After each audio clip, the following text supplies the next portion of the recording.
कई सालों पहले नदी के किनारे पर एक दियस्त नामक नगरी हुआ करती थी। इस नगरी में शासन करने वाला राजा बहुत ही मूर्ख था। वही राजा के मंत्री बहुत चतुर था। एक दिन शाम के समय राजा और मंत्री दोनों नदी के किनारे टहलते हुए शाम का आनंद ले रहे थे।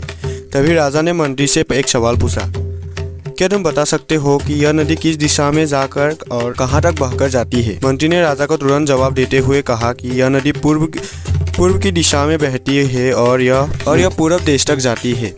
इस पर राजा ने कहा कि वह नहीं चाहता कि हमारे देश का पानी पूरब देश के देशवासी इस्तेमाल करे। राजा ने मंत्री को नदी का पानी रोकने के लिए दीवार खड़ी करने के आदेश दिया। तभी मंत्री ने राजा से कहा कि ऐसा करने पर हमारा ही नुकसान होगा। राजा ने गुस्से में कहा कि पानी हमारा है और पूरब देश वाले मुफ्त में इसका इस्तेमाल कर रहे हैं और तुम बोल रहे हो कि हमारा नुकसान होगा। इसमें हमारा कुछ नुकसान नहीं होगा। तुम जल्दी से जल्दी नदी में दीवार बनवाने का काम शुरू कराओ। मंत्री राजा की आज्ञा पालन करते हुए कारीगरी को बुलाता है और नदी के पास दीवार बनवाने का काम शुरू करवा देता है। नदी में दीवार बनाने का काम तेजी से चलने लगा और कुछ दिनों में दीवार बनकर तैयार हो गई।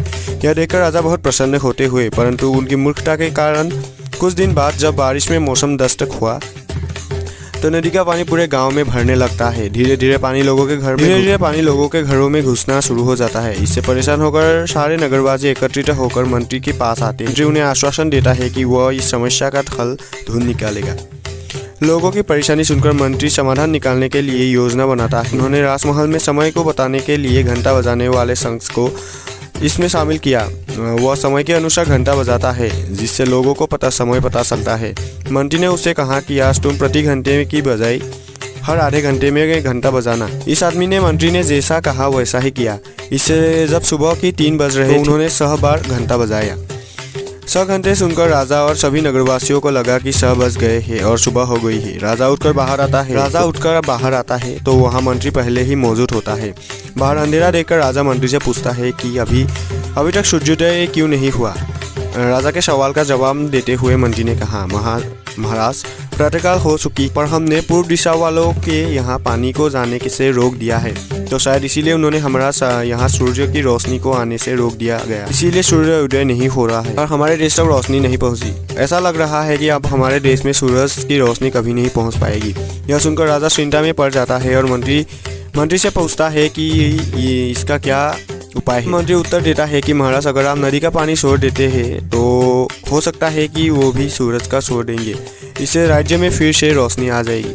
राजा मंत्री को तुरंत नदी के दीवार तोड़वाने के लिए आदेश देता है। मंत्री कारीगरों को नदी पर ले जाकर उन्हें दीवार तोड़ने के लिए कहता है। कुछ घंटों में कारीगरों ने दीवार गिरा दी और तब तक सूरज के निकलने का समय भी हो गया है।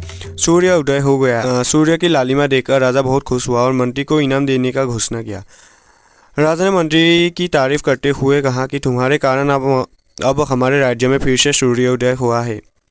तुमने हमारे राज्य को अंधकार से बचाया है। इसके बाद मंत्री कहता है कि महाराज, ये तो राज्य के लिए प्रति मेरा फर्ज। इस कहानी से हमें यही सीख मिलता है कि कभी भी दूसरे का बुरा नहीं करना चाहिए और न ही उनकी तरक्की देखकर उनसे जलन की भावना रखनी चाहिए। तो आप लोगों को और भी ऐसी मज़ेदार कहानी सुनना है तो राइट वाले वीडियो या लेफ्ट वाले वीडियो को क्लिक जरूर से कीजिए और हमारे चैनल को सब्सक्राइब करके जरूर से बेल नोटिफिकेशन को दबा दीजिए।